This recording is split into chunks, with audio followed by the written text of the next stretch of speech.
Hello! Welcome back to my vlog mga kapips. Sana po ay malusog po kayong lahat dyan. Ang topic po palang natin ngayon ay mga ups and down ng isang sari-sari store. Ito po ay base lamang sa aking experience sa aking pagsari-sari store ng mahigit 4 na taon. Unahin ko po ang ups. Magbibigay lamang po ako ng 2 para hindi po masyadong humaba yung video natin ngayon dahil limited lang po ito sa 5 minutes. So, 2 apps na may bibigay ko sa pagnenegosyo ng sari-sari store ay una, hindi ka po nauubusan ng pera. Pag nagbukas ka po ng iyong tindahan, sigurado pong may benta ka kahit pabarya-barya lang. So, sigurado po yan. At pangalawa,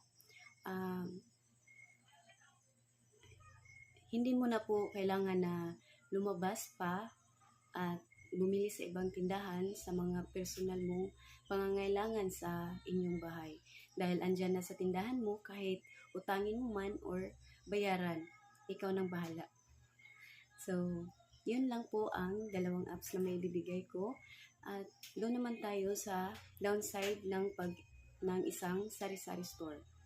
Una po ay yung pag-uutang ay hindi talaga nawawala sa isang sari-sari store.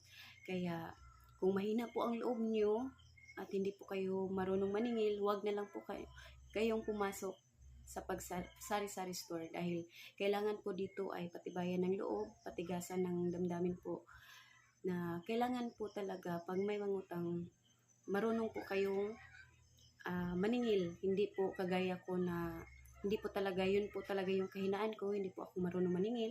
Kaya hindi rin po ako binabayaran ng iba. So, ganon po. Kailangan matibay po ang loob natin sa sari-sari store. Pangalawa po, na downside is wala ka pong benta kung hindi ka po nagbubukas. So, para lang po siyang pagtatrabaho. Pag hindi ka pumasok, wala ka ring sweldo na matatanggap sa araw na yun.